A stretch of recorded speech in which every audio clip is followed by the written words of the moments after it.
the mighty ADAC GT Masters. We are go. The car's found out. And he's given the squeeze.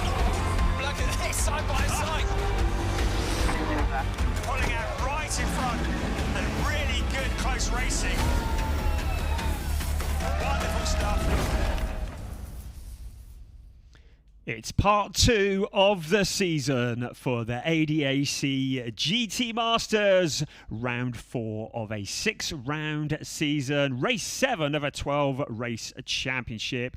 It's the first of 2 weekends, back-to-back weekends for the League of Super Sports Cars, and what a way to do it. We have been looking forward to this one for a very, very long time. Hello everybody, welcome along to the Salzburgring. We are in Plainfeld. We're about 10 kilometers east of Salzburg in the picturesque Salzkammergut Lake District. I've been rehearsing that one. I still got it wrong. We're in a narrow alpine valley in a circuit that opened back in 1969. And what a spectacular setting to have. Race 7 of this 12-race season, and you're looking at the car there that in qualifying this morning scored a first ever pole position. Jonathan Cecotto has had a fairly mixed start to the year, but pulled it all together, just beat Finn Wiebelhaus in qualifying this morning by the smallest of margins. Finn Wiebelhaus, along with Salman Vega, who lead the championship in the ADAC GT Masters by 15 points from Leighton Fury and Tim Zimmerman. Leighton and Tim a long way back down the order, and talking to Tim Zimmerman this morning, very, very frustrated because they don't have the pace in the BMW that they were expecting, or indeed that they had in testing earlier this week. There is the giant killer, Alex Fack, along with Alexander Schwarzer in the Pro-Am Championship. They're leading the way. They are the defending Pro-Am champions. And once again, turning heads in quali this morning, Alex Fack did not expect to be in 3rd place on the grid, but it was a perfect lap for him in the Fack Autotech Porsche to score that 3rd position. So, as already mentioned, as we look briefly at the Motorsport McLaren with Guillaume d'Oliveira at the wheel. Yes, Motorsport guesting here in the GT Masters this weekend. The co-driver, none other than DTM superstar Ben Durr, who will be doing the 2nd stint in that car. Guillaume d'Oliveira, great to welcome him to the grid of the GT Masters here as well. But as already mentioned, it is the first of 2 weekends, a double-header weekend. So we are in Austria for both.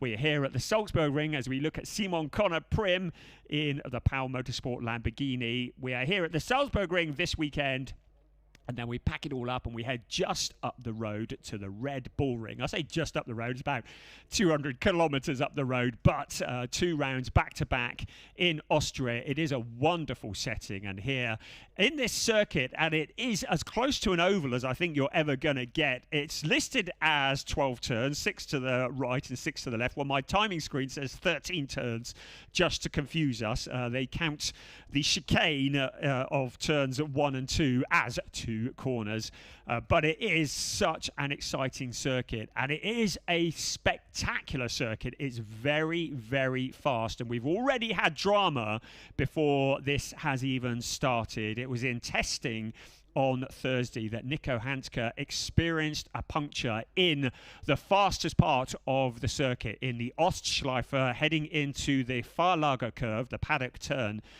He made contact with the barrier. In fact, he did, clear the barrier. He got the car at the other side of the barrier. The Audi certainly very much the worse for wear. We're pleased to say that Nico has got a bit of bruising, but he is fine. I spoke to him this morning, and he's already pumped and motivated for the Red Bull Ring next weekend. Scherer Sport have got a fairly busy week ahead of them because the Audi R8 that did vault to the barriers is not in a state so that it will be usable for next weekend. In fact, may never be usable again. So the team have headed back to the Nürburgring to collect another chassis in preparation for next weekend. It does mean, though, that Nico Handke, along with Denis Bulatov, are not going to be taking part this weekend. The good news is, though, that Nico is well. He is in good spirit. He's not injured apart from some bruising, so that is great news. But we're really disappointed we're not going to be seeing them. They were 10th in the championship, just 36 points back from the championship leaders coming into this weekend. The championship that is led by Sam de Vega and Finn Wiebelhaus. They added another 2 points to their score this morning in qualifying with that second place on the grid. And Alex Fack, along with Alexander Schwarzer, get another point on account of being third. Pole position, though, goes to Johnny Cecotto. 3 points for him and Dennis Fetzer. Finn Wiebelhaus will start on that front row for the third race running. It's a Mustang lockout at the front. Alex Fack has Guillaume de Oliveira, has gone very well in the McLaren during testing and on row 2 of the grid. On row 3, keep an eye on Simon Conner-Prim. He's looked very rapid. Juliana Holzem as well in the Schubert Motorsport BMW. Both of them will be very quick here. Maurice Viskirchen and Leo Pickler line up next. Leo, a bit frustrated. I think a bit of work to do there from row 4. On row 5, Eduardo Kozateng has Alfred Renauer. Welcome back to the GT Masters, Alfred. Great to have him here. Tim Zimmerman was a bit grumpy this morning after his qualifying, has Carrie Schreiner alongside in the Audi that is prepared by Land Motorsport. Then Nicholas Callas. Welcome back, Nicholas Callas, along with Emil Yerdrum. They line up on row 7 of the grid. And on row 8, Tim Hooter, who has as his co-pilot Storm Yerdrum. We'll talk some more about Storm a little bit later, but back to Nicholas Callas. You will recall that at the Nürburgring he had an accident on his scooter, on his e-scooter, on the Friday of the Nürburgring endurance race and was unable to take part. David Schumacher jumped in, and Nicholas Callas has been on a very rapid road to recovery. The green flag is waving. We're on the second formation lap. We've got 2 formation laps here, so although you've seen the green waving, we are actually not racing as such yet, so we'll be racing next time around. But Nicholas Callas has been in physio. He has worked unbelievably hard to get himself back together. He's had 7 weeks to get himself fit, and he's back in the seat.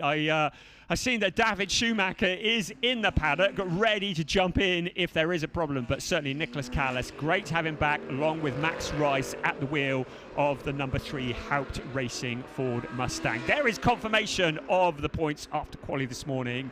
The 15-point gap between first and second. So, if you're new to ADAC GT Masters 2025 style, then to let you know that this season, this year, is made up of 3 rounds that are endurance and 3 rounds that are sprint races. The endurance races are 80 minutes, and it's an endurance race today and an endurance race tomorrow. That is 80 minutes plus 1 lap. This is the last endurance round of the season, so next weekend at the Red Bull Ring we'll be back to sprint racing, which will be 60 minutes plus 1 lap.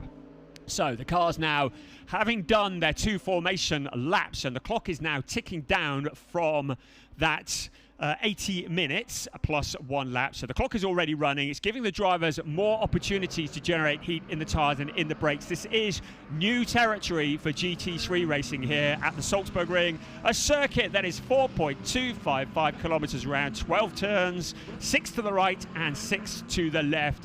It is a fast circuit. It is a circuit that bites, and it bites hard. So this is going to be a challenge for man, woman and machine here in the ADAC GT Masters, round 7 of the season, part 2 of the season here at the Salzburgring is go. The cars now heading out across the start-finish line and ducking out Guillaume de Oliveira. You can see the McLaren there just ducking out of line. It's a drag race between the 2 HRT Mustangs. Cecotto with a nose in front into the chicane. Right, we've got to get the field through this chicane. They all bump across the curbing. Looking good so far, but a good start from Jonathan Cecotto on board with Nicholas Callas. He's got a lot of work to do from the second from last row of the grid, but the rest of the car settling down. Not a great start for Finn Wiebelhaus, who is carrying an extra 20 kilos. of success ballast on account of winning last time out at the Nürburgring. Max Rice and Nicholas Callas have an extra 10 kilos. Alex Fack with an extra 5 kilos on board that car. But at the moment, look at the start Johnny Cicotto has made.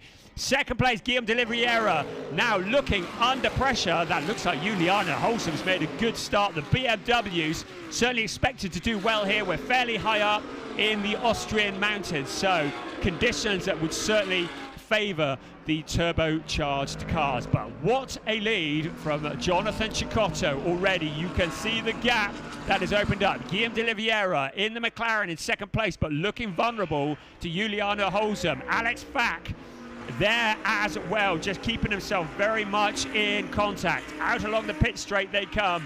The cars are looking fantastic here in the Austrian sunshine. So across the line, 1.638 between first and second already. But this is a long race with 2 pit stops, and the pit stops will change the dynamic, as it looked like Philip Viskirchen, Moritz Viskirchen, coming under pressure as well further back. We'll just wait for the cars to come through. There is Viskirchen there. Simon Cotter-Prim is the driver putting the pressure on. So it is an endurance race. It means there are 2 pit windows. The first one will be opening in just over 10 minutes time. And that will be a window that will open for 10 minutes. During that pit window, every car will need to come in for a mandatory stop and driver change.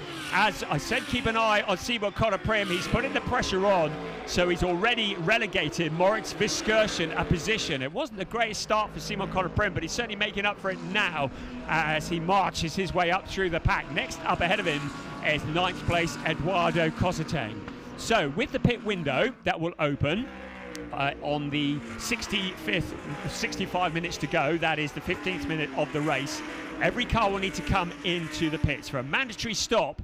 Now, every car will need to come in for 2 pit stops during this race. One of those pit stops must feature a tyre change. And for the pits that they decide to feature as the tyre change, to one moment out of that, as we see Eduardo Cosseteng bouncing off Alfred Renauer. Renauer rejoins. We saw the 2 cars coming together into the chicane, and Cosseteng is able to rejoin, but Alfred Renauer getting bounced down a couple of places as well, and that leaves him vulnerable to Moritz Viskirchen. So Viskirchen coming through.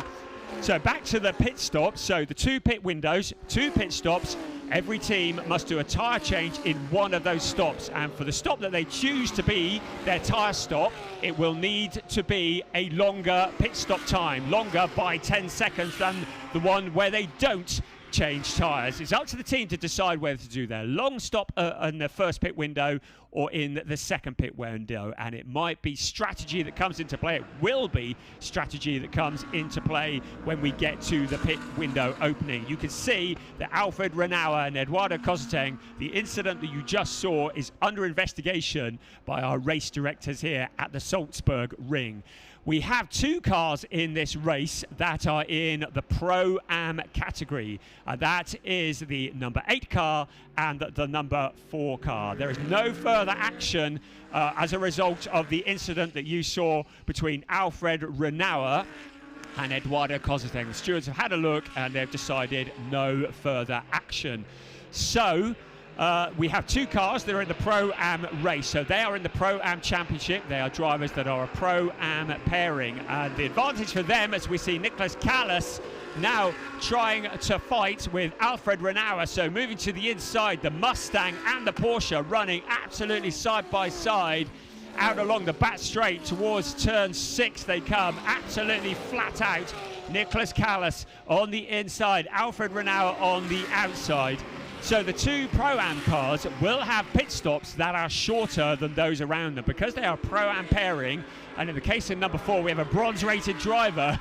It's hard to tell you everything. There's so much action going on. What a corner this is. The Ostschleifer. Nicholas Callas stealing the position away from Alfred Renauer. So up into 11th place in the background is Emil Yerdrum in 13th place. He is one of the Pro-Am drivers, so the two Pro-Am cars will have shorter pit stops than those around them. So it means that when the pit stops are done and dusted, they will gain an advantage. They will move up the pack because their pit stops are slower than those around them. So for the non-Pro-Am drivers, their pit stops are 80 seconds and 100 seconds. So for the short pit stop time, it's a minimum of 80 seconds from pit entry to pit exit.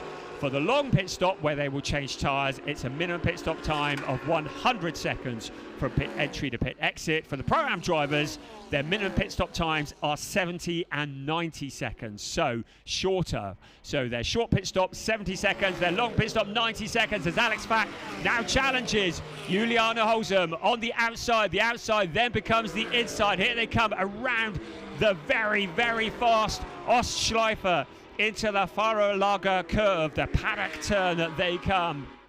And Alex Fack dropping back a little from that battle and into the clutches of Finn Wiebelhaus. Car number 3 is under investigation for track limits. That's Nicholas Callas. I think that might be the incident that we saw with Alfred Renauer. So he is under investigation for leaving the track at turn 2, which is the chicane. Here comes Jonathan Cecotto, our race leader. At the moment, 1.419 between himself and second place Guillaume de Oliveira. Juliana Holzem, having fought off Alex Fack for a while, now is about 0.7 of a second clear in the last of the podium positions. We're on board with Nicholas Callas at the moment, having to come from further back than he had hoped for, in 12th place at the moment. So Alfred Renauer has got back past the Nicholas Callas car and has made his way up into 11th place. Here's your race leader, Jonathan Cecotto. You just have confirmation there that the pit window will be opening in about 5 minutes' time. Cecotto looks to have this under control as things stand at the moment, but of course he will be handing over. Right, we've got a safety car out at the moment, just looking to see, and it may well be debris. So safety car is out. So I don't know why we've got a safety car. Everybody appears to be running that I can see. So there is the safety car. The race directors are being very, very careful here. If there's debris on the track, if the track is dirty, they're likely to want to clean it. So the first chicane has some damage on it. So the first chicane, it may well be as a result of that moment where we saw Alfred Renauer and Nicholas Callas running side by side. It may well be that there is and you can see the amount of gravel on it as well. The bollard is also lying down. So this is such a fast track, and we have had issues. Look at there, it's Simon Connor Prim's car with a bit of damage as well. We have had issues in free practice during, certainly Thursday, when the track was dry, where cars had experienced punctures. A few cars experiencing punctures. Now, whether that's on the curbing or whatever that might be, but this is such a fast track where the cars are reaching about 270 kilometers an hour heading in towards turn 8. It's a really, really fast car. So any issues with debris, with gravel, with any kind of issues with the circuit at all, and the race directors are going to want to sort it quickly, because as we saw with Nico Hanteker on Thursday, any kind of accident here is likely to be a large one. So the race directors certainly deciding to be as safe as it's possible to be. These cars look spectacular here, and it is wonderful to be here at the Salzburgring. But we need to just make sure that everything is kept safe. You've got these gravel traps around the outside of the circuit that are very deep, but you've got tyre barriers and Armco as well that is not that far from the race circuit. Of course, we're in a kind of a valley here at the Salzburgring, and that very much defines how wide the circuit can be. And certainly standing in the paddock, you've got the pit straight in front of you and what is effectively the back straight just literally just behind you. The two are very close together. There's a bit of elevation change as well, so the cars go uphill as they head out of turn 4 up along towards turn 5, and then they take turns 5, 6, 7 absolutely flat out. It's a really long stretch. of flat out part of the circuit. So the car's reaching about 270 kilometers an hour. I said earlier, it's as close to an oval as you're going to get. It is effectively two 180s joined together by a couple of very long straights and a couple of chicanes in there as well. It's like a giant version of the Norris ring, really. Bit of banking on the circuit as well, especially rounds turns 8 and 9. A lot of camber there. The car's going right up high. You don't really see it here on the TV pictures. It is such a spectacular circuit. The conditions here are absolutely perfect today. We had torrential rain yesterday, so all that lovely rubber that had been laid down on the circuit during free practice and testing was all washed away. So we arrived this morning in the glorious Austrian sunshine, but the rubber had been washed off the circuit, so it all had to be laid again. So the track getting quicker as the day wears on. It's about, I'm looking at the temperature, it's about 18.9 degrees and getting warmer, so it is ideal conditions. And it is a circuit that may well favour the BMWs because we're so high up. The turbocharged cars certainly appearing to have a little bit better advantage than the Mustangs and the other naturally aspirated cars, should I say. At this point, I would just mention the balance of performance as we still circulate behind the safety car. And since the Nürburgring last time out, the Audis have been given an extra 10 kilos to carry around. The Fords an extra 15 kilos, the 3 Mustangs. The Lamborghini an extra 15 kilos. The Mercedes an extra 15 kilos. And the Porsche an extra 5. The BMW is the same weight, but they've had their turbo boost reduced by 0.06. Right, you can see from your graphic, safety car is in on this lap, so thank you to our hard-working team. Right, well, we've got a penalty lap that has been awarded to Nicholas Callas for leaving the track at turn 2. So track limits, and it is Nicholas Callas. That is going to sting here at a circuit where overtaking isn't especially easy. So Nicholas Callas will have to drive through the penalty box, which is on the exit of turn 4, at no more than 50 kilometers an hour, and he will have to pass through that for one lap. It would be the equivalent to adding 5 seconds onto his lap time. And with the safety car having been out, the field all bunched up, it's going to drop him right to the back of the pack. The pit window is open, so the teams will now be looking at the strategy. They will be deciding, do they want to bring their cars in for the long stop or the short stop? To remind you, the long stop has a minimum pit stop time from pit entry to pit exit of 100 seconds. The short stop will have the minimum pit stop time from pit entry to pit exit of 80 seconds. So that is with the exception of the 2 Pro-Am cars.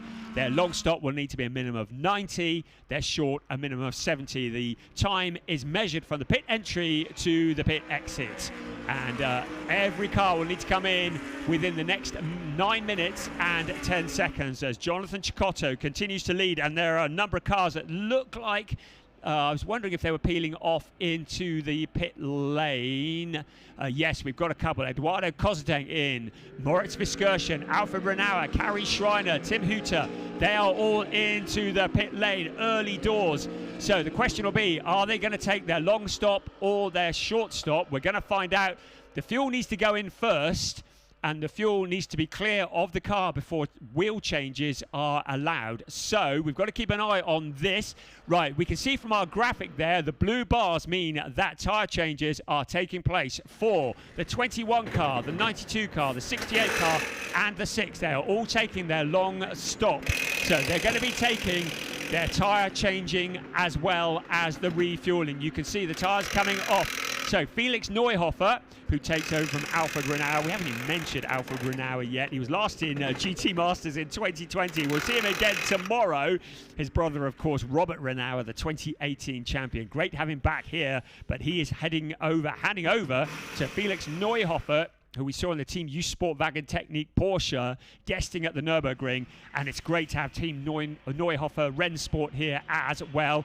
Kari Schreiner into the pit. She's handing over to Alan Valente in the Land Motorsport Audi. So they are getting their long stop out of the way early. Now, Eduardo Kozateng has handed over to Julian Hanses. He has gone for his short stop early on. So it's a short stop at the moment.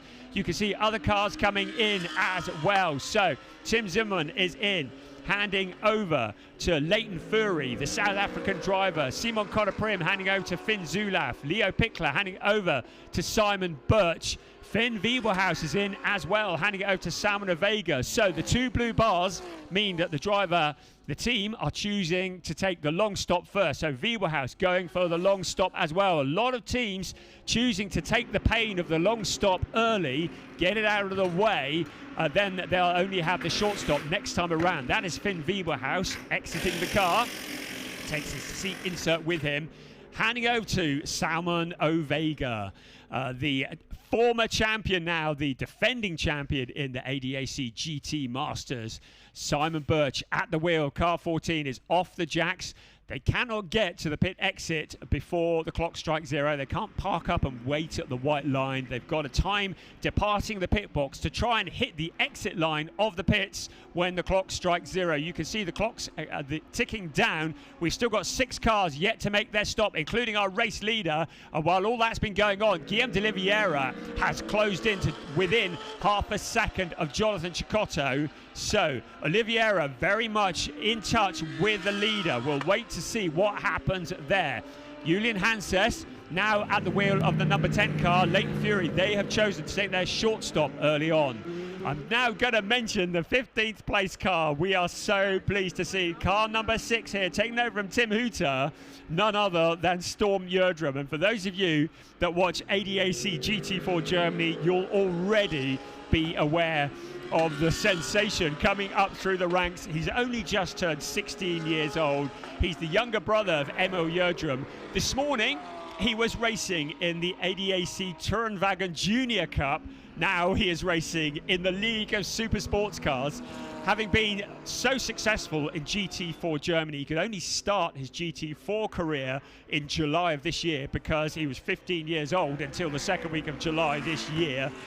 But now he's at the wheel of a GT3 car. He had a great couple of first events in ADAC GT4 Germany, and now he is in the GT Masters already. Look at this, first, second, third, fourth, all running nose to tail, all yet to take their stop. So Jonathan Cicotto leading Guillaume de Oliveira.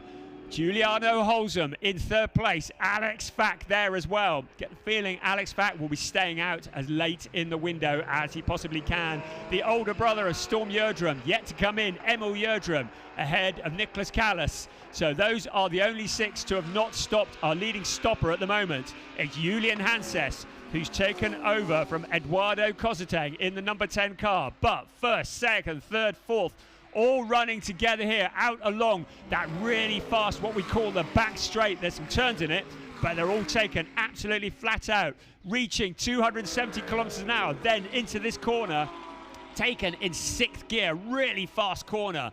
Out around they come, dropping down to about 210 kilometers an hour, then down to about 120 kilometers an hour out of the paddock turn in 3rd gear, then back out again onto the chicane. They will come out onto the pit straight.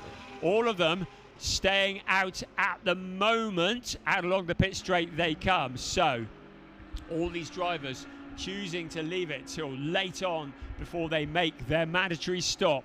First, second, third, fourth, they all need to come in at the moment. Our leading stopper, still Julian Hanses in the number 10 car. Behind him, Leighton Fury took over from Tim Zimmerman, who is celebrating his 29th birthday today. So happy birthday to Tim Zimmerman. He was not looking very happy this morning after quali, but Leighton Fury certainly getting to grips with that car as well, having taken over the number 11 FK Performance Motorsport car. Right, there is the number 8 car into the pits. Remember, Emil Yerdrum takes a shorter pit stop than those around him, with the exception of the number 4 car, because of the fact he is fighting in the Pro-Am category, handing over to Jonas Karklees in the number 8 car. So we're looking to see, it doesn't look like they are taking their tyre change, so they're going to go for track position, taking their short stop now. They'll have to take the pain later on though.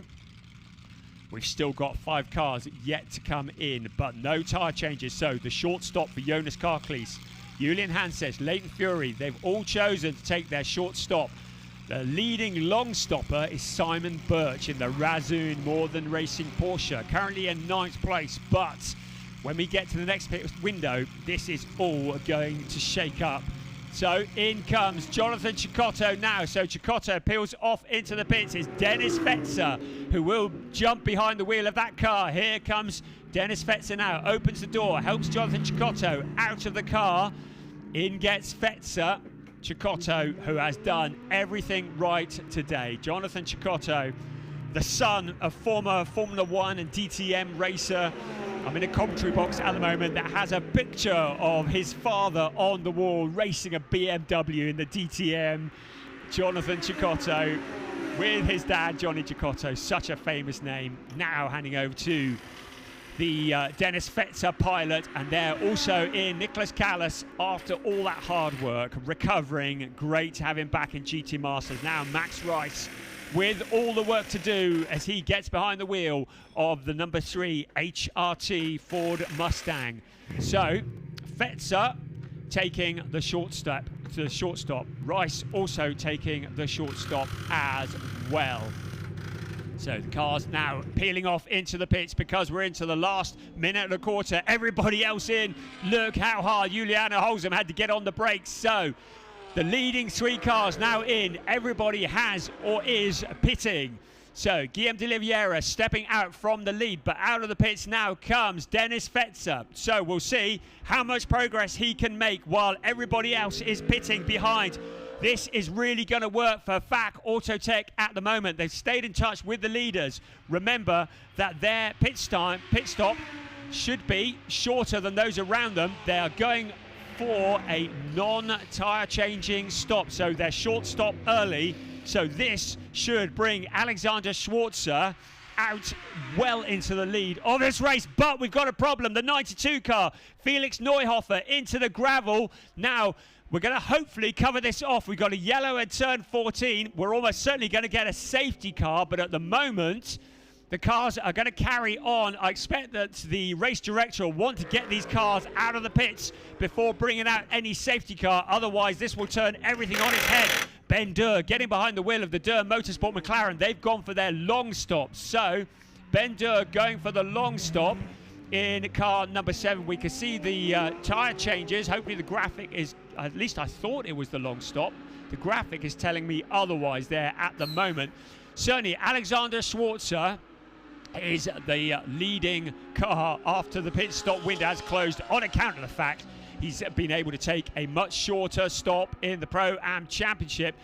Behind is Dennis Fetzer, but I think we're going to get a safety car as soon as this car is moving. And out he comes in front of Sandro Holzem. So out comes the McLaren with Ben Durr, the DTM superstar, the driver who finished on the podium last time out at the Sachsenrennen and had it cruelly taken away from him on what was seen to be very much technicality. Out now in GT Masters as well, so in front of Sandro Holzem. So I thought the McLaren had done a tyre change, but I don't think they had. Look at this on the inside as well. That's Simon Birch on Sandro Holzem. Of course, Sandro Holzem, having done the tyre change, had cold tyres.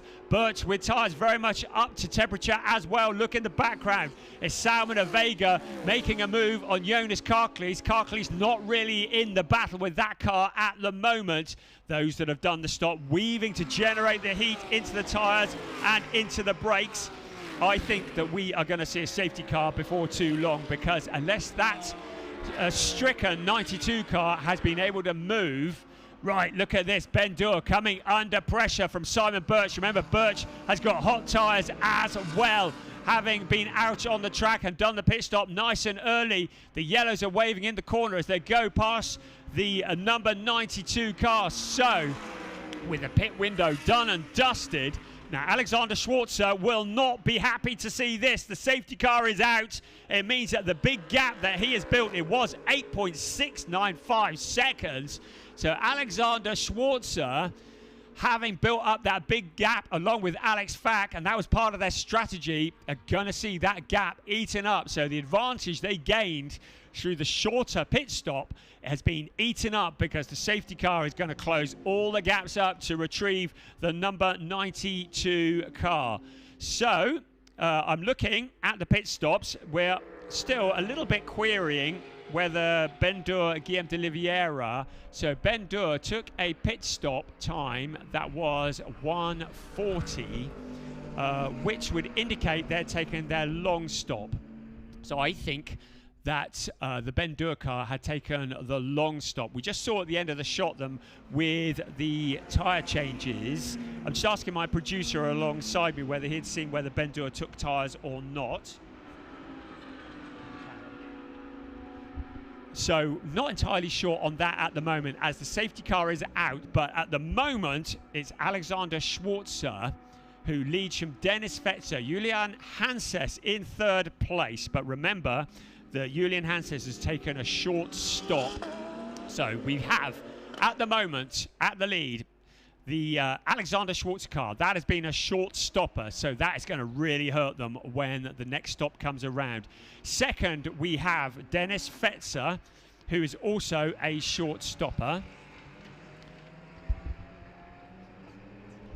And in third place, Julian Hanses, who is also a short stopper. Then in fourth place, Leighton Fury, who we believe is a short stopper as well. I'm looking at the pit stop times. So the Fetzer car was a 1:20, so that's 80 seconds. So yes, the leading long stopper that I can see is Ben-Dur. So I believe that the number 7 car may well have taken its long stop already. So I just need confirmation on that as we just look at the cars behind the safety car, and we see the number 92 car being taken back to the pits.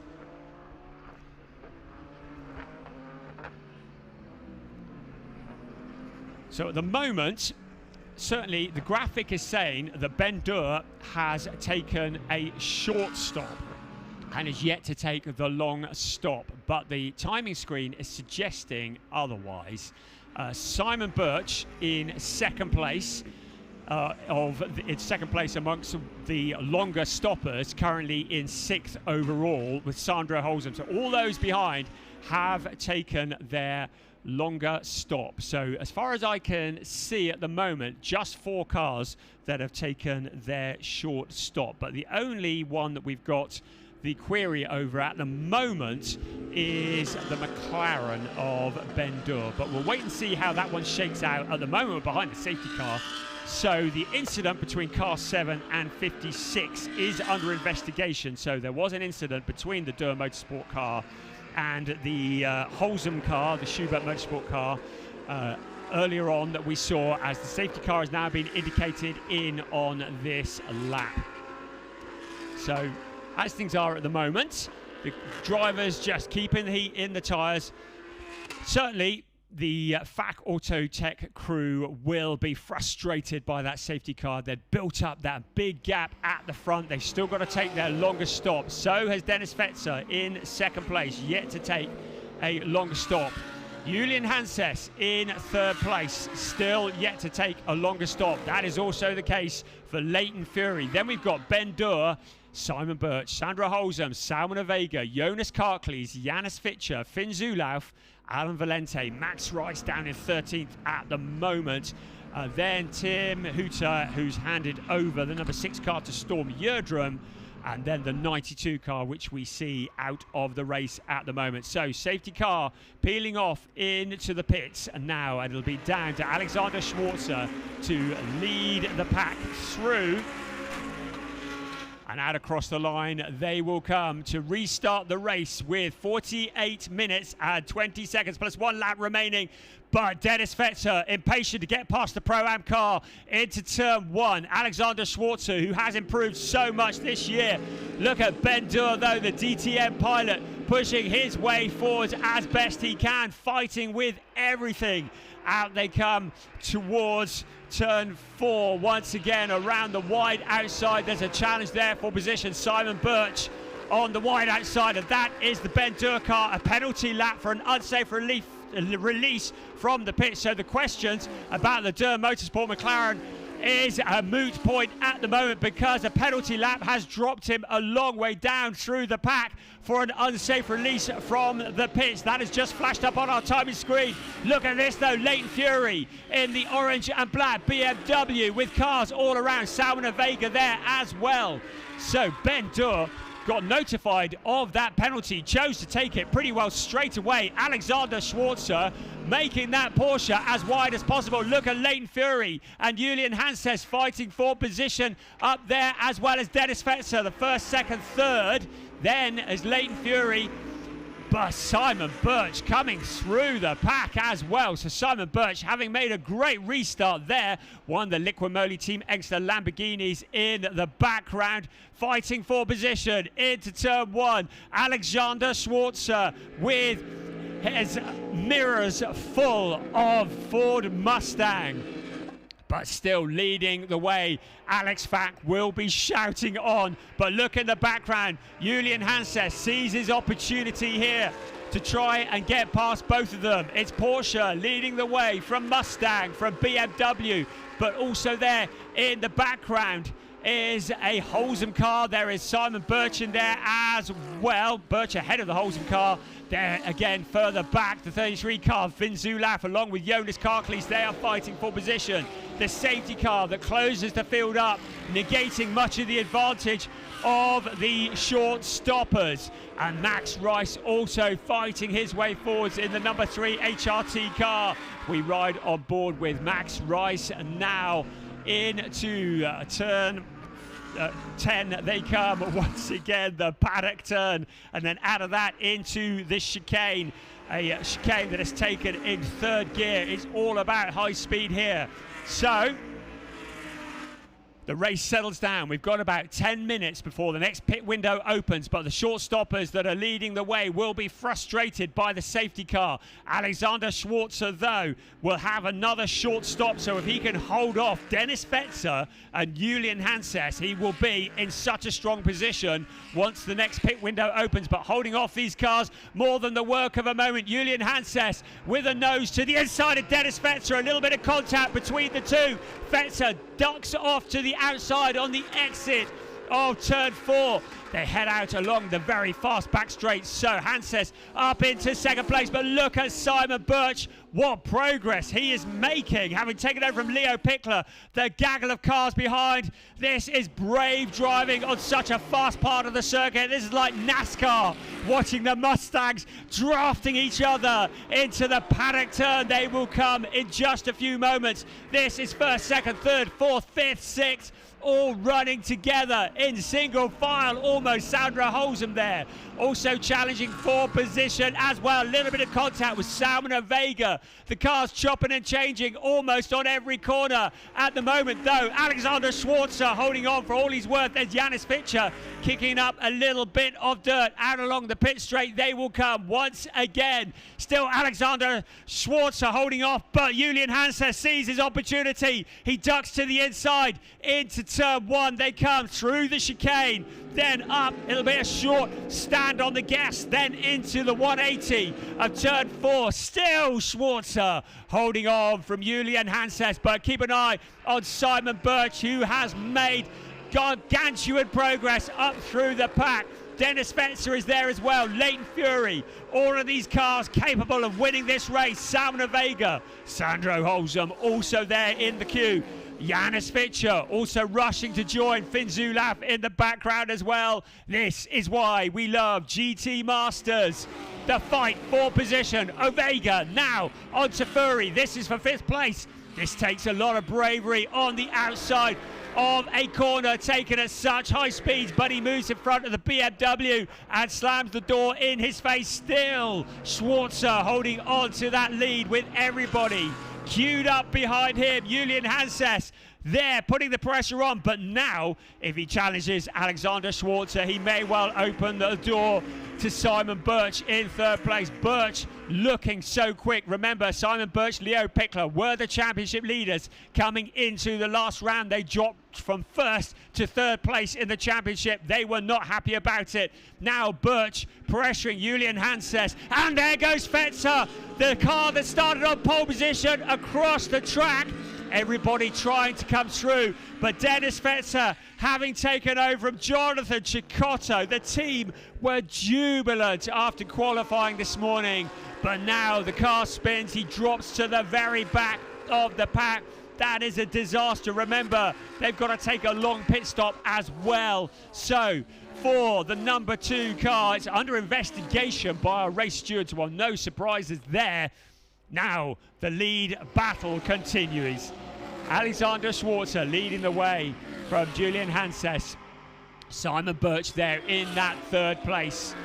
So Simon Birch in the 14 car. Remember, he has taken his long stop already. So Simon Birch in a really strong position. The car's in front of him. Now let's have a look here at a replay of what might have happened. So we can see here, and did Fetzer have contact? It's very hard to know. Behind him was the sister car of Salmon Ovega. We did see the HRTs making a bit of contact with each other at the Nürburgring last time around. I'm not sure. Well, look at the damage to Salmon Ovega. Oh, this could be a bit awkward over dinner tonight at HRT, couldn't it? You can see that if these two cars got together, then the stewards will get involved. It's under investigation, and you can see the damage to the front of the Salmon Ovega car. There's first, second, third running together. Simon Birch has taken his long stop. Julian Hanses up ahead of him, and Alexander Schwarzer have taken their short stop. They've still got their long stop to come. However, Schwarzer's long stop is still shorter than many of the cars around him. Confused? I know I am. Certainly, Julian Hanses picking up a slipstream as they head in towards turn 8. Once again, up towards turn 9. They will come. The Faralaga curve, the paddock turn, then into the chicane. Still, Alexander Schwarzer holding on. Great stuff here. This is such good racing from the ADAC GT Masters. The first 3 breaking clear.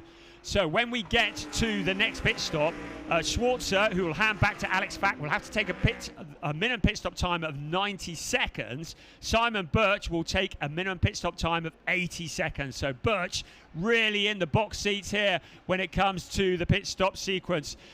So this is the battle now. Once again, this time, Julian Hanses getting his nose alongside Alexander Schwarzer. Schwarzer unable to defend. Now look how impatient Salmon Ovega is looking as he challenges as well. Also in there, Leighton Fury, a little bit of contact. So the Schwarzer car being shuffled down the order into third place, holding on, but Holzham's in there as well.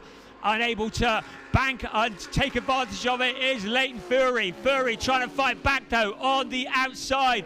Brilliant stuff here from the GT Masters, and it's Simon Birch in the red and white Porsche who is the one that's alongside Leighton Fury. They come out once again towards turn 9, but Alexander Schwarzer, having held on for so long, finally loses out. Julian Hanses is past and away. He'll want to build up as big a gap as possible. Salmon Ovega in the slightly battered Mustang in second place at the moment. Then it's Alexander Schwarzer. Then it's Simon Birch. Then it's Leighton Fury. Then it's Janis Fitcher. Then it's Sandro Holzham. And a penalty lap 3 times has been awarded to car number 1 for the incident that we saw. So the incident involving the sister car, Salmon Ovega will have to visit the penalty box 3 times. This is going to drop him probably to the very back of the pack. A disaster for Salmon Ovega, getting behind and then making contact with Dennis Fetzer, the sister car, and the stewards have got involved. And for HR2, what has looked like a really promising day turning into a disaster as we see Janis Fitcher now moving up for 5th place alongside Leighton Fury. Fury, who was frustrated along with Tim Zimmerman. They couldn't find the pace that they'd hoped for with that BMW. And now struggling with a Mercedes, challenging as well. Holds them in there, picking up a slipstream. The BMW's looking mighty here, but still holding on. Leighton Fury at the moment. Fitcher did briefly have a nose in front as we ride on board with Max Rice in the number 3 car. So Rice in 8th place at the moment.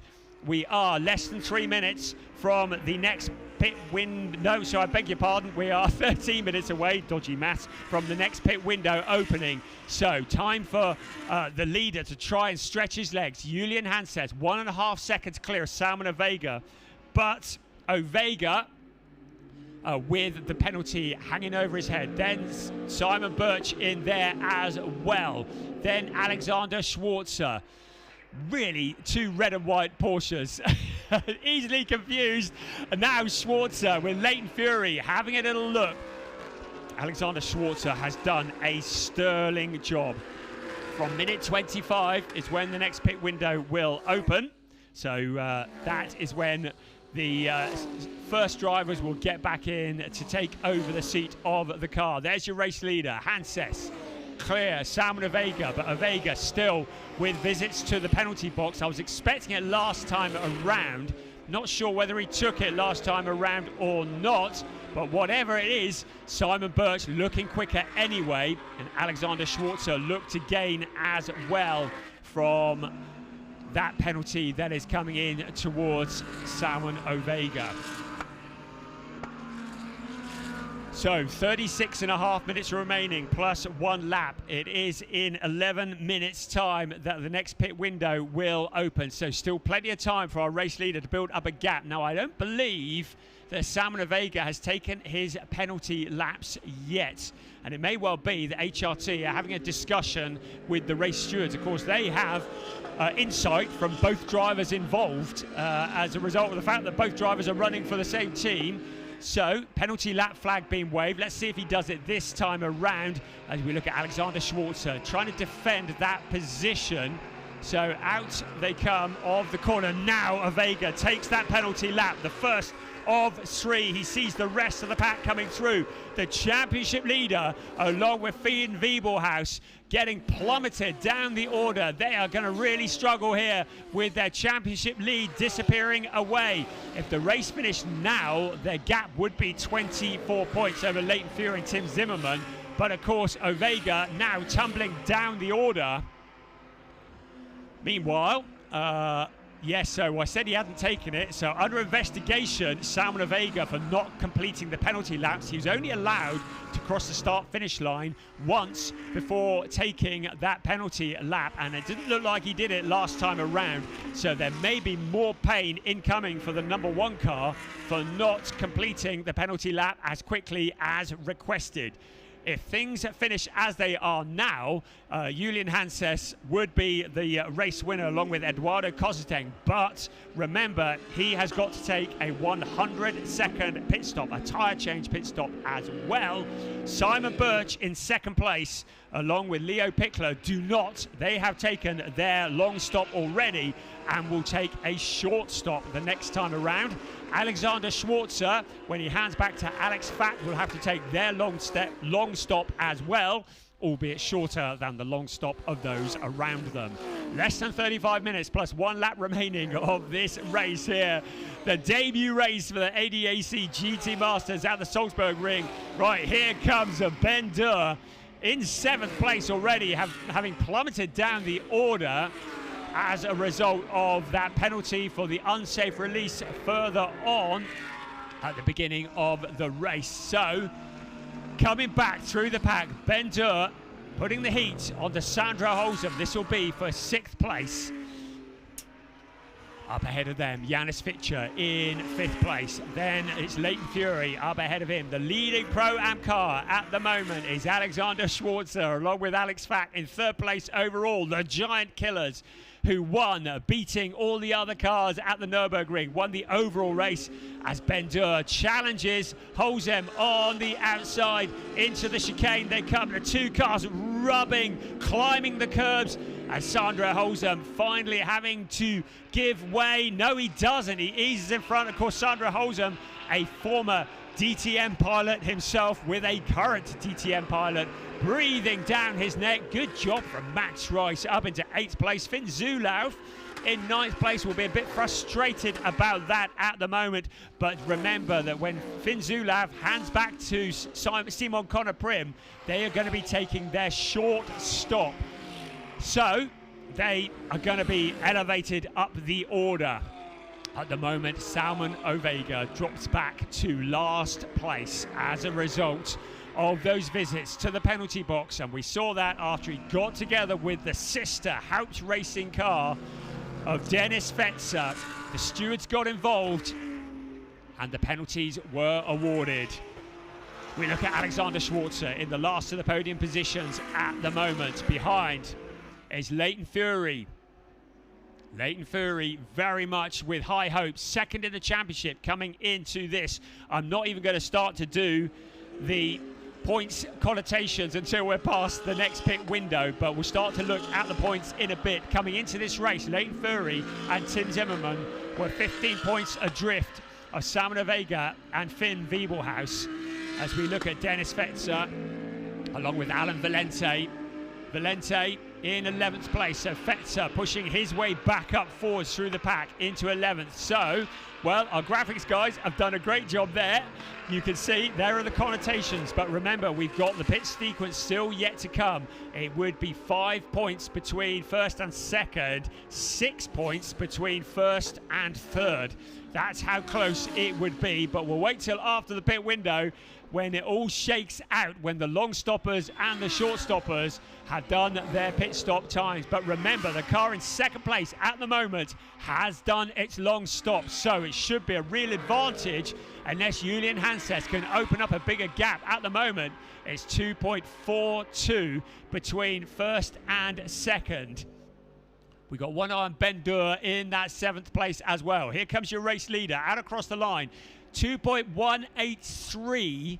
The only advantage Hanses will have once the second pit window is done is he will be on fresher rubber, so may well be in a position to charge down whoever is in the lead of the race if it is not him. Alexander Schwarzer currently in that 3rd place, but with the long stop still to come.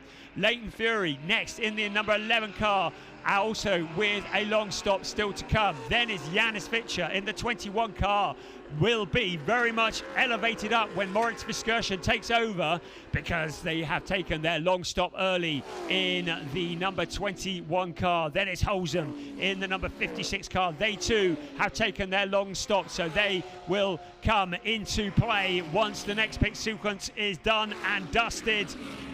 Challenges still from Ben Durr, this time on Sandro Holzem. Ben Durr in the McLaren. Out he comes along towards turn 9 and into turn 10 they will come through the chicane. Here's our race leader at the moment, Hanses. It was 2.183 over Simon Birch last time around. As things remain at the moment, when the next pit window goes through, the number 14 car may well take the lead. At the moment the gap is down, so Birch closing in on Julian Hanses. 1.75 second between first and second. Schwarzer doing a sterling job holding off Leighton Fury. Leighton Fury, the South African, in 4th place at the moment. Janis Fischer there as well. Sandro Holzem a little way back from them. So the first 5 cars clear of the 6th place, number 56 car. We're into the final 29.25 minutes plus 1 lap of this race, but still another pit stop to come in about 4.25 minutes was when the pit window will open. Now Alexander Schwarzer with so much pressure from Leighton Fury. Fury will want to try and get past that Porsche as quickly as possible. The number 11 car for FK Performance Motorsport in 4th place at the moment. Alexander Schwarzer holding on. Remember, he is a bronze rated driver. Everybody around him silver rated. Behind them, Janis Fischer wants to try and get involved. Leighton Fury now with a nose alongside the Porsche, but Schwarzer closes it off out along towards the pit straight. They will come now. Will Leighton Fury make a challenge? He'll get a slipstream along. They come past the pits, across the start-finish line, under the bridge. They come towards the chicane. Now Leighton Fury with Janis Fitcher behind, and now Fury in the position that if he makes a challenge and it doesn't stick, he may well let Janis Fitcher come sailing through as well.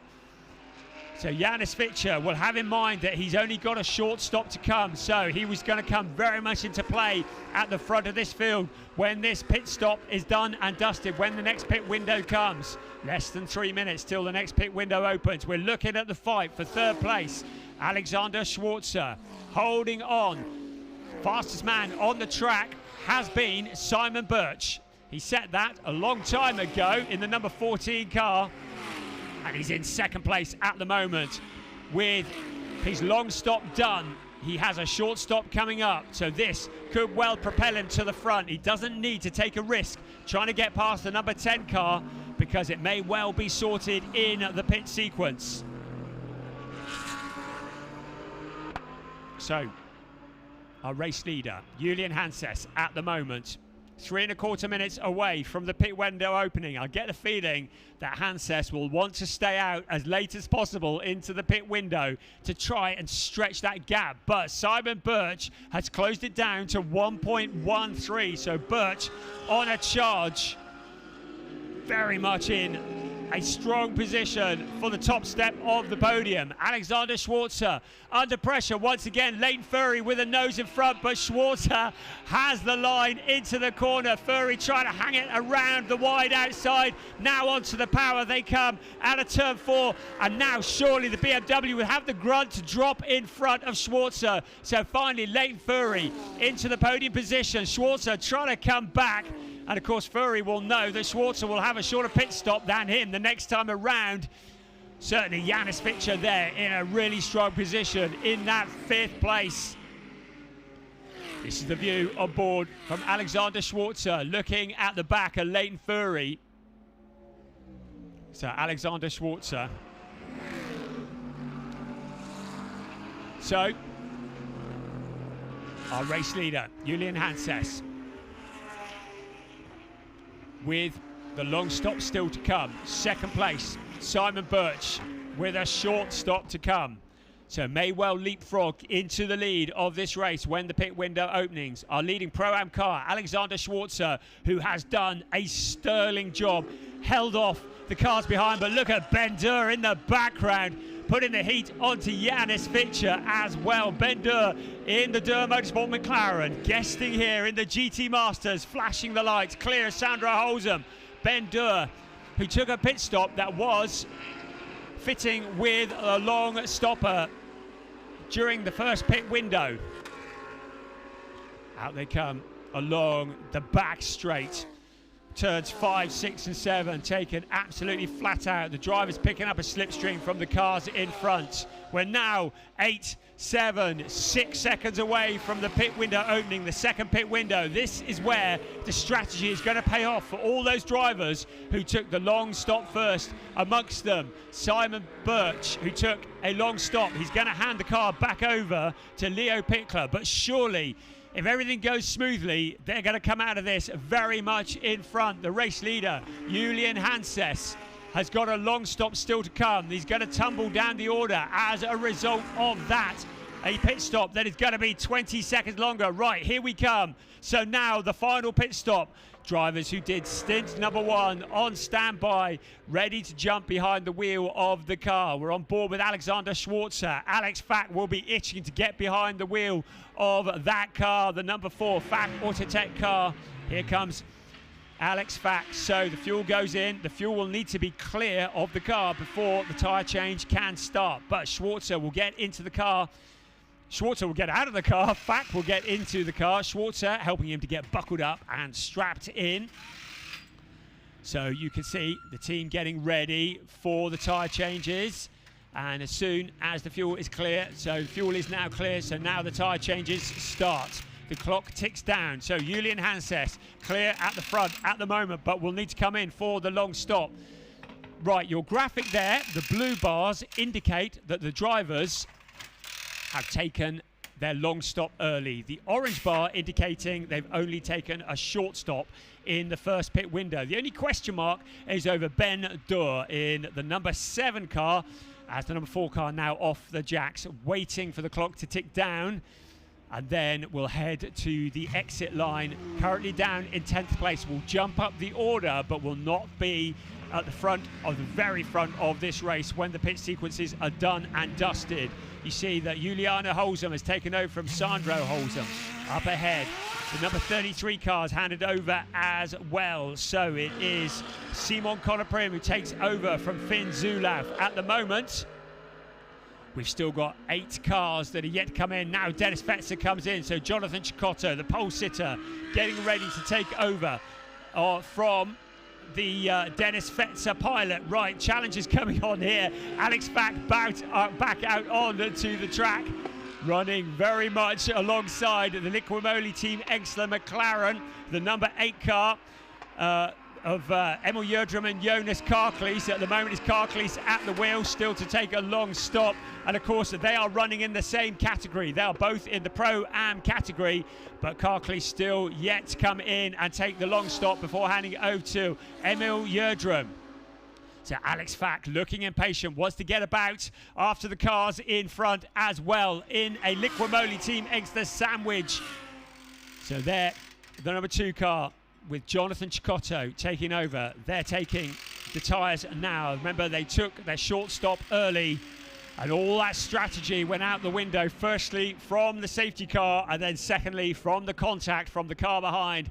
Salman Ovega then had to visit the penalty box. He's handed the car back to Finn Wiebelhaus, but he will be thoroughly disgruntled with progress here this weekend so far at the Salzburgring. At the moment, cars that are yet to pit. At the moment, you can see 2nd and 3rd, Ben Durr, who I think is going to stay out as late as possible into this pit window before handing over to Guillaume de Oliveira, Yanis Fitcher, all yet to pit. Simon Birch now in the lead of the race, now that Julian Hanses peels off into the pits to hand back to Eduardo Cosseteng. But Julian Hanses, Eduardo Cosseteng having to take their long stop now, so they will tumble down through the order. So these cars you're looking at here still yet to make their mandatory stop. We've still got 5 cars yet to make their stop. Storm Yerdrum doing a solid job up in 5th place at the moment. He's only got to take a short stop before he hands it over to Tim Hutter. Across the chicane we come. Simon Birch still yet to come in, but will be taking a short stop. Right, a yellow out at turn 6. So somebody had a moment out at turn 6. Yes, and it's one of the Liquimoli cars, and it is Storm Yerdrum. Now this is almost certainly going to bring a safety car out at some point. So Storm Yerdrum into the gravel trap. Now, is this going to play back into the drivers that took their short stop early? We'll see whether a safety car comes out or whether we can keep this covered off for the next 5 minutes and 10 seconds. Any drivers who were thinking of pitting may well hold on. At the moment, there's Storm Yerdrum making his debut here in GT Masters this weekend. Had been doing such a strong job, but now climbs from the number 6 car. He goes to safety.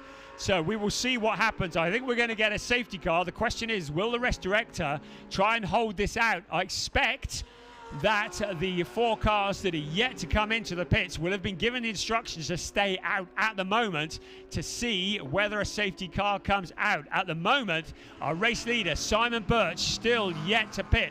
Then it's Yanis Fitcher. Then it's Ben Durr. Of course, they might want to pit early in case the safety car comes out and bunches them up. The teams will be doing all the points connotations. You can see still to take the long stop. So Fitcher peels off into the pits now, the 21 car. So Moritz Viskirchen on standby to take over. So much strategy here. Teams try to second guess what might or might not happen. So in comes the number 21 car. Remember, they have taken their long stop, so this will be a short stop for the number 21 car. You can see the clock counting down. Out of the car we'll get Yanis Fitcher, Moritz Viskirchen getting ready to jump into the seat, and now in he gets. Yanis Fitcher helps him to get buckled up and plugged in. Ben Durr still yet to come in. He's been shown as still yet to take his long stop. Simon Birch still yet to come in as well to hand over to Leo Pickler. Max Rice, while all that's been going on, has made his way up into third place, but is still yet to come in for his long stop.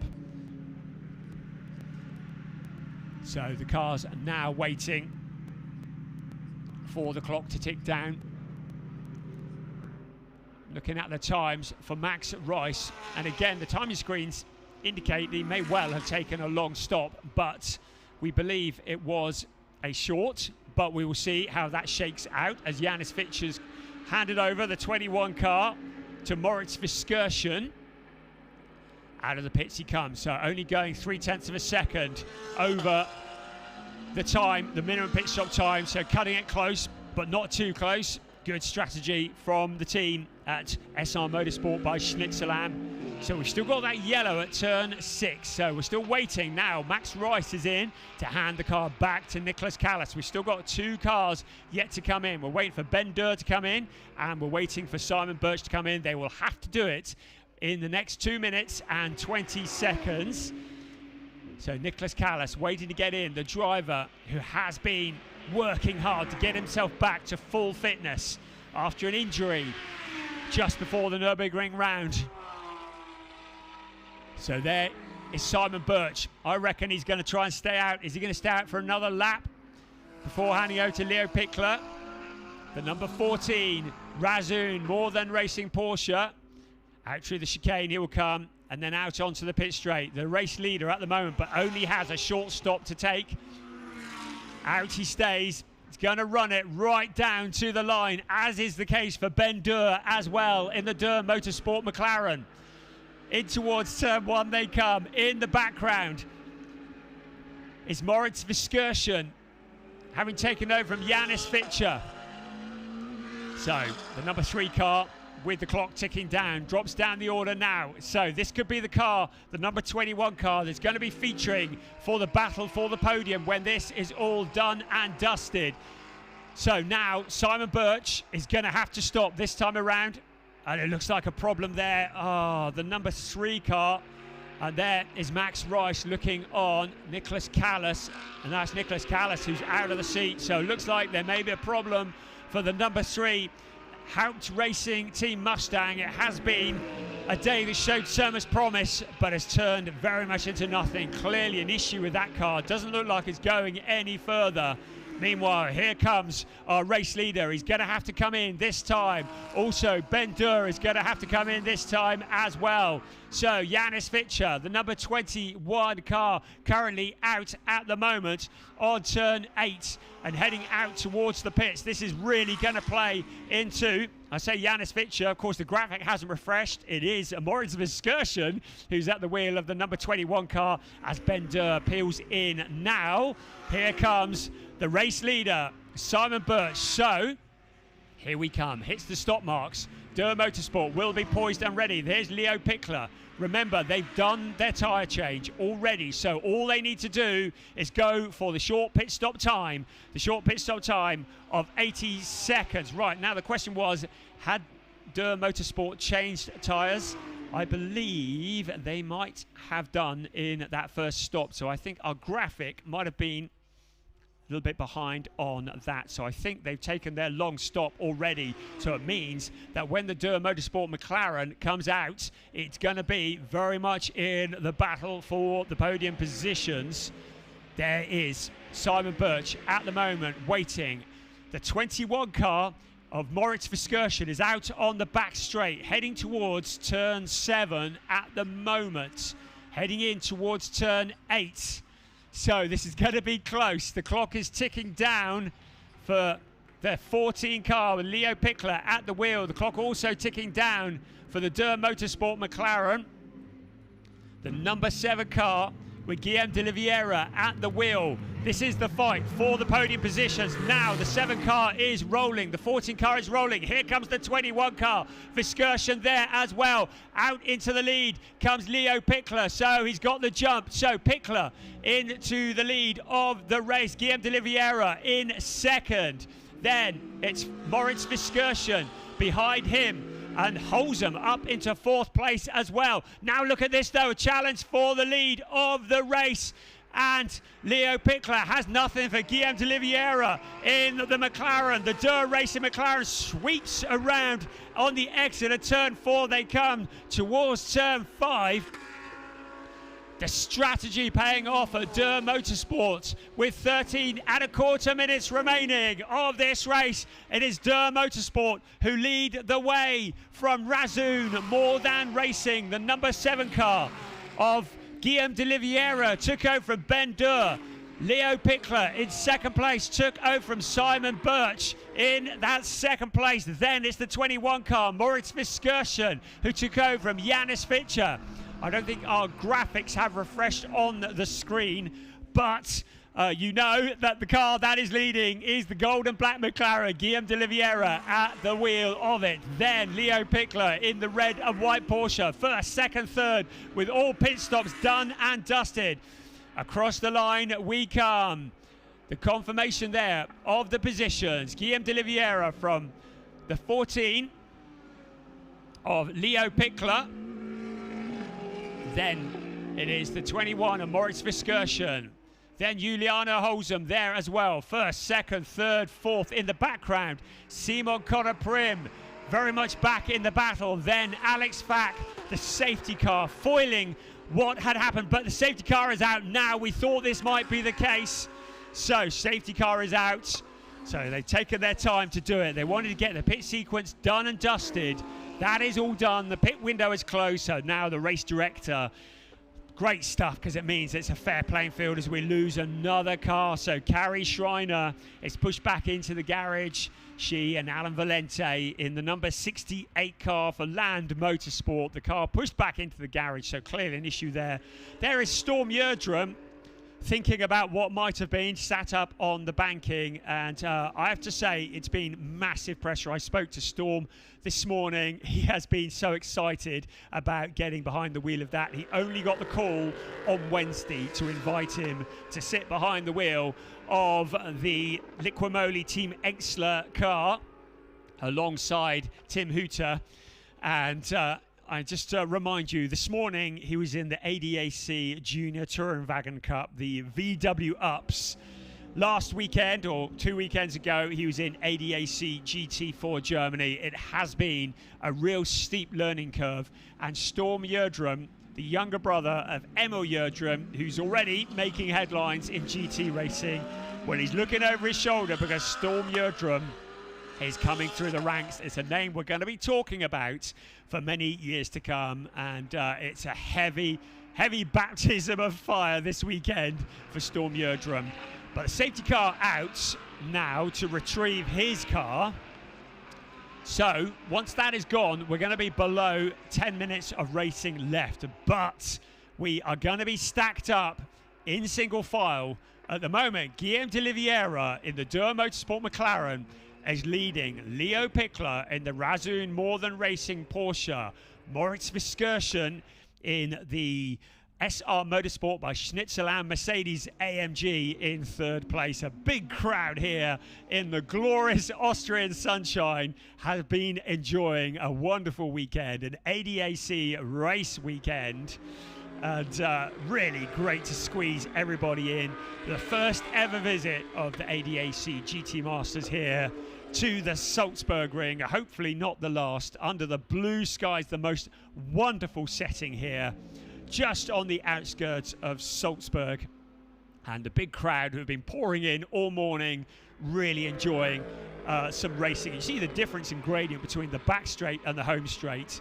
A really narrow track, such a high-speed track as well, creating great racing here for the opening race of the second half of the season for ADAC GT Masters and the Liga Supersports cars, who will reconvene next weekend at the Red Bull Ring, and another circuit that may well favour the BMWs with the turbocharged car at the high altitude. We're over 600 metres up here in the Salzburg, and I think we're even higher at the Red Bull Ring next weekend. We're about 648 above sea level on the home straight here at the Salzburg Ring. So the view from Alex Fack, now he might fancy this because the safety car really did work against Alex Fack and Alexander Schwarzer, the first safety car that we had.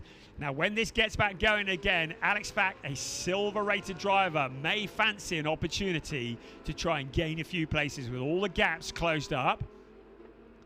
At the moment, our race leader, Guillaume de Oliveira, second, Leo Pickler, third, Moritz Viskirchen, fourth, Juliana Holzem, fifth, Simon Conner-Prim. In sixth place, the leading Pro-Am runner, Alex Fack. In seventh, Eduardo Cosseteng took over from Julian Hanses, having led for a while. In eighth place, birthday boy, Tim Zimmerman. Ninth place, Finn Wiebelhaus, having taken over from Salman Vega with those 3 trips to the penalty box. They did get in front of Jonathan Cicotto, though, in 10th place. And then in 11th, it's Emil Yerdrum. We've lost Carrie Schreiner, along with Alan Valente. We've lost Max Rice, along with Nicholas Callas. We've lost Storm Yerdrum, along with Tim Hutter. And we've lost Felix Neuhofer, along with Alfred Renauer. So 4 cars that we've lost. The rest of the cars running in single file, and when this race gets going again, it will be very much a dash for the cash. So at the moment, Tim Zimmerman in 8th place. So they finish in 8th place in the number 11 car. They will pick up 8 points. Safety car has really helped Finn Wiebelhaus and Salman Vega because they're in 9th place at the moment, so they will pick up 7 points. So if things remain as they are now, Leighton Fury and Tim Zimmerman would only close in by 1 point. However, Leo Pickler in that 2nd place, if things finish as they are now, will pick up 20 points and will close in to within just 10 points of Salman Vega and Finn Wiebelhaus. Max Rice, who was 3rd coming into this race, is going to pick up nothing out of this race, I'm afraid, because of that non-finish. Alex Fack, who currently is in 6th place, if things finish as they are in the overall race, will pick up 10 points and will move within 21 points of Salman Vega and Finn Wiebelhaus. But we still have a bit of racing to go. 6.25 minutes is an eternity in ADAC GT Masters. Who knows what could happen? And of course, we've got another race tomorrow as well, as the cars still circulate behind the safety car, weaving to keep up heat in the tyres and in the brakes. Guillaume de Oliveira has proven to be very rapid, making his debut in ADAC GT Masters. Of course, we've seen him in LMP3 racing and European Le Mans Series. He was 2nd in that in the past. He's been in LMP3 up until this year. We've seen him in GT World Challenge Europe as well. As the safety car now has the lights off, it means we are going to get a 5-minute dash for the cash. What can Finn Wiebelhaus do from 9th place? Our championship leader, Guillaume de Oliveira. It'll be his decision when to hit the accelerator. Nobody can overtake until they hit the start-finish line. Leo Pickler in that 2nd place, wanting to anticipate it to try and pick up a slipstream as they head past the pits out towards turn 1. They will come. 5 minutes remaining of race 7 of the season. Here we come. This is GT Masters. This is what we love. In towards the chicane. Guillaume de Oliveira holding on. Alex Fack with all the pressure onto Simon Conner-Prim, trying to wrestle away that 5th place. Oliveira at the moment with it under control. Leo Pickler looking vulnerable to Moritz Viskirchen. The Mercedes has been looking mighty all day long in that 3rd place. The turbocharged Juliana Holzem in 4th place, with Simon Conner-Prim in the Lamborghini behind, picking up the slipstream. But also there is Alex Fack as well. Less than 4.5 minutes remaining. Guillaume de Oliveira looks to have fended off the fight at the moment, opening up the gap. Leo Pickler with Moritz Viskirchen filling his mirrors, now occupied. Viskirchen to the inside, into the corner. Viskirchen to the lead of that duo. Into the Ostschleife they come and into 2nd place. And there, Simon Birch looking frustrated. He doesn't even want to look at the monitor as he sees that Leo Pickler has lost that 2nd place. Simon Birch looks away, but Pickler very much in the battle now with Juliana Holzem, putting the pressure onto the Porsche. Guillaume de Oliveira very much under control of this race. A challenge further back. Eduardo Cosateng moving to the outside of Alex Fack. Fack tries to fight back through the chicane onto the grass. Alex Fack loses a whole handful of places. He's able to rejoin. He kept it out of the barriers. But now Pickler under pressure for the last of the podium positions. Juliana Holzem in the BMW. Out of the corner they come along the back straight, the flat out section of the circuit. In the background, Simon Conner-Prim trying to pick up a slipstream as well from Holzem. Here they come out towards turn 8 once again. Pickler really struggling for pace in the closing stages of this race. Less than 3 minutes plus 1 lap remaining. Into the corner they come once again. Holzem has got in front of Pickler. Now Simon Conner-Prim trying to mug the number 14 car as well. It looks so strong, but the safety car really thwarting their strategy. Guillaume de Oliveira in the ADAC Motorsport McLaren has broken clear. Moritz Verskirchen second. Looks to be about as good as it's going to get for him. And across the line we come. 2.2 seconds is the lead for Guillaume de Oliveira over Moritz Verskirchen. Juliana Holzem, who has looked so dialed in. The last of the podium positions. Leo Pickler having gathered it all up. Then it's Simon Conner-Prim, Eduardo Cosateng, Tim Zimmerman, Finn Wiebelhaus, Jonathan Cecotto, Emil Yerdrum to the front of the Pro-Am race after that mistake from Alex Fack. So Yerdrum has got in front of Alex Fack for a top step of the podiums in the Pro-Ams. You can see there that Alex Fack now fighting back. The Liquimoli team eggs the car just in front of him. That is the battle for the win in the Pro-Am race. 1 minute and 3/4 plus 1 lap remaining. Guillaume de Oliveira along with Ben Dur and car 10. A penalty lap one time for forcing car 4 off. So a penalty lap has been awarded to Eduardo Cosateng. So Eduardo Cosateng in 6th place at the moment. He's going to have to pass through the penalty box for that incident that saw Alex Fack onto the grass. That is going to be a scant consolation to Alex Fack as he tries to move back to the lead of the Pro-Am race. So 1 minute and 1/4 remaining. So it's going to be this lap, then the clock will strike 0, and 1 lap after the clock strikes 0 to the end of this race. You can see how hard they are pushing out of turn 12. Out onto the pit straight they come once again. Guillaume de Oliveira very much in control of this race by 2.217 seconds. The number 10 car of Eduardo Cosateng is going to have to jump into the penalty box. That's going to shuffle him back through the pack. It may well end up in a similar spot to where Alex Fack is. There could be revenge here as we see once again Simon Conner-Prim lining up Leo Pickler. Can he pick up another place? Simon Conner-Prim in the Lamborghini picking up a slipstream. They head. What can Leo Pickler do? Out towards turn 8 they will come once again. The heavy braking reaching 270 kilometers an hour just before that, but Pickler looks to have the Lamborghini held off at the moment.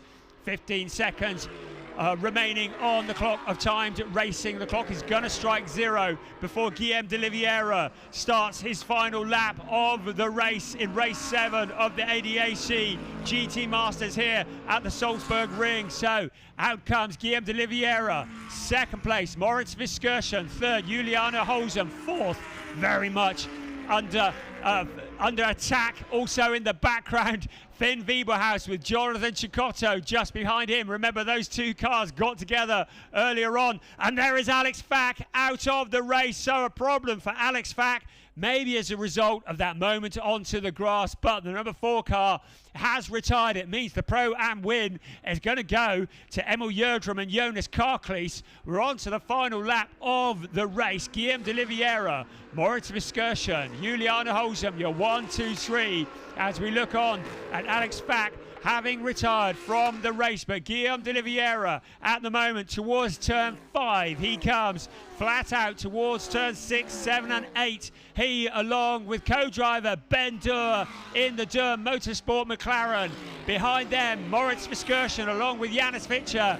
Then the Holzem twins in the last of the podium positions. So out into the final few corners we come, into turn 9 for the very last time, and then it's into the chicane of turns 10 and turns 11. Can Leo Pickler hold on to that 4th place?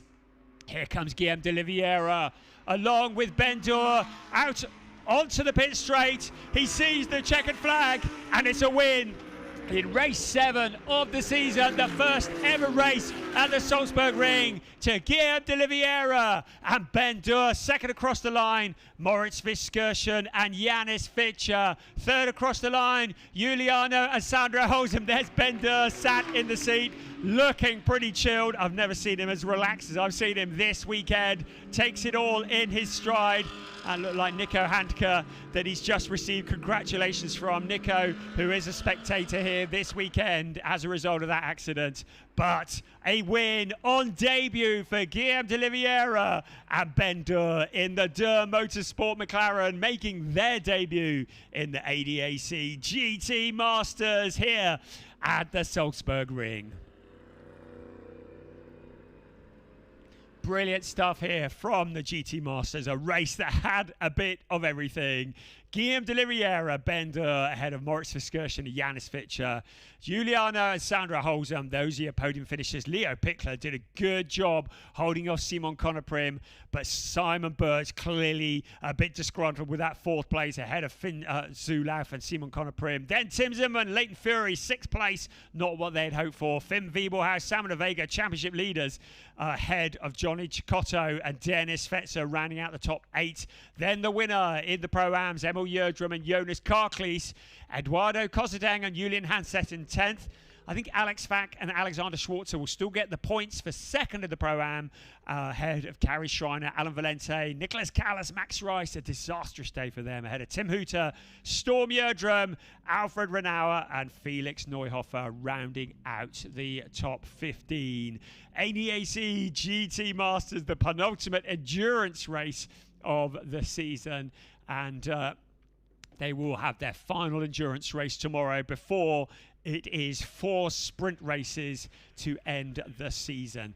So, as guests, Ben Dure and Guillaume de Oliveira do not pick up the points as a guest entry, so maximum points will go to the 21 of Moritz Viskersen and Janis Fitcher. The Holzems will get the points for 2nd place.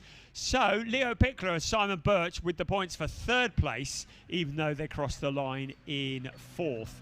So it will be a closing in on the championship leaders. So Pickler and Birch picking up the points for 3rd place.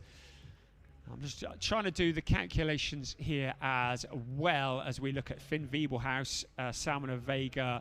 They pick up the points for 6th place as a result of that. And it means that Simon Birch and Leo Pickler will be within 17 points.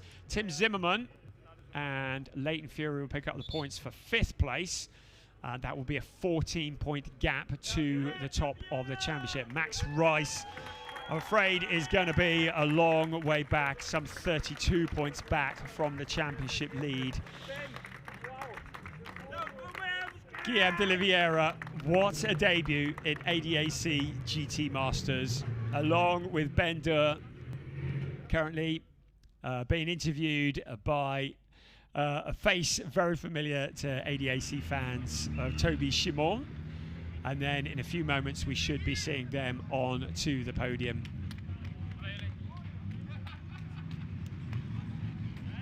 So the teams who've been here for a few days, on Thursday we had a fair bit of testing. Yesterday was a complete washout. We had torrential rain pretty well all day yesterday, as we see Moritz Viskersen and Janis Fitcher. Are they very happy with that as well? So Janis Fitcher, who is a 2-time winner, but Moritz Viskersen in the ADAC GT Masters, his best finish up until now been a 3rd place at the Lausitzring earlier this year, his one and only visit to the podium. This being his 10th race in this series. So he'll be pretty delighted with that. Guillaume de Oliveira and Ben Durr, of course, making their debuts. The Holzums, they got a third place, if you remember, at Zandvoort earlier this year, and Sandra Holzum had a second place at the Nürburgring back in 2023, so they have stood on the podium in GT Masters in the past. But what a debut for Durr Motorsport. And of course, tomorrow, they will have an additional 20 kilograms of success ballast on board. The 21 car will have an additional 10 kilograms of success ballast, and the 56 car will have an additional 5 kilograms of success ballast as a result of their podium finishes. There's Jonas Karklees, along with Emil Jerdrum, who take the win in the Pro-Am race. Jonas there without the helmet on. Jonas and Emil Jerdrum yet to take his helmet off. Very much looking over his shoulder as his very rapid younger brother comes up through the ranks.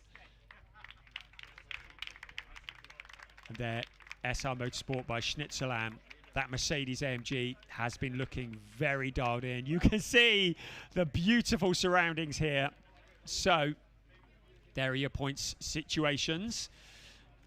Once everything is done and dusted, with Salmon Vega, Finn Wiebelhaus still leading the way. A bit of a get out of jail a little bit on that front. Leighton Fury, Tim Zimmerman not having the best of days. Leo Pickler, Simon Birch 17 points back, and Simon Birch I think will be very keen to get involved tomorrow, as he will do the qualifying and 2 stints ahead. Fourth place, Finn Zulauf and Simon Conoprim 24 points back, so still very much in the running.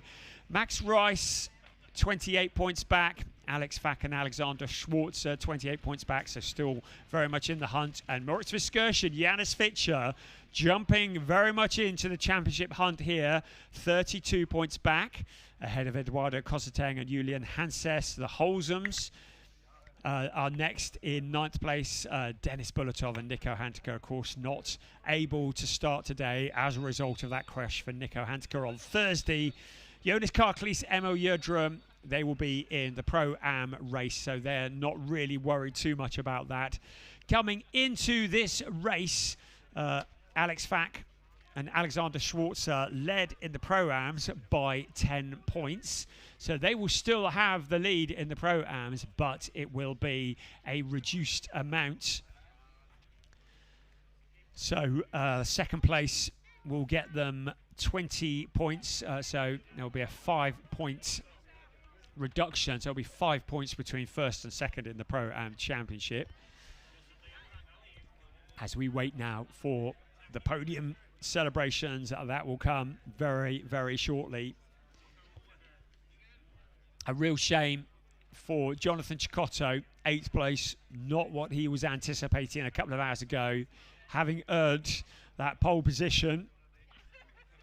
Dennis Fetzer was saying just prior to this race how they just had felt as though they hadn't come together in the early part of the season, but they really felt as though they got it together this time, but for that contact with Salmon Vega in the sister car.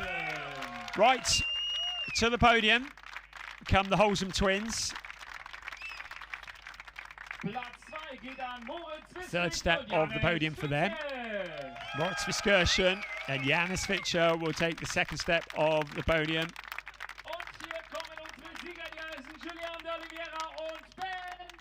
But what a debut in GT Masters for Guillaume de Oliveira and DTM star Ben Durr as they go to the top step of the podium.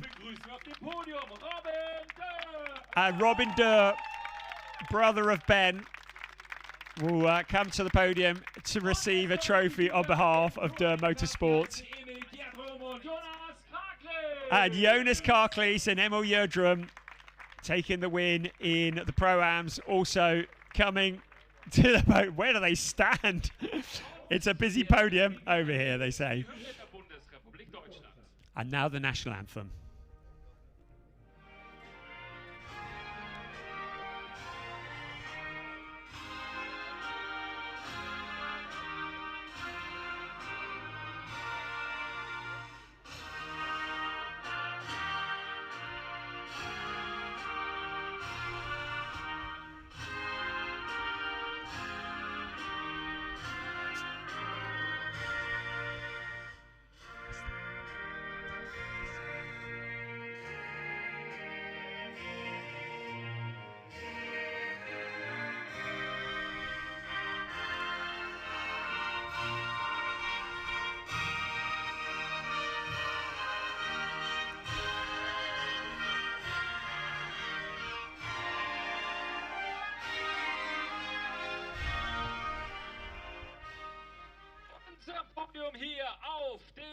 It's a crowded podium here at the Salzburgring for race 7 of the season. Here's a name that you may well recognise. Herman Tomczyk, the honorary sports president of the ADAC, of course, the former sports president, did a phenomenal job. Great to have him back here presenting the trophies. There's Fritz Liensteiner, president of IGM Salzburgring, presenting second place. And Michael Blaufuss from Pirelli, Germany, another familiar face, presenting the third place trophies to the Holzem twins. Herman Tomczyk once again presenting, this time, the team championship trophy to Robin Durr of Durr Motorsport. Fritz Liensteiner presenting the Pro-Am winners their trophies as well.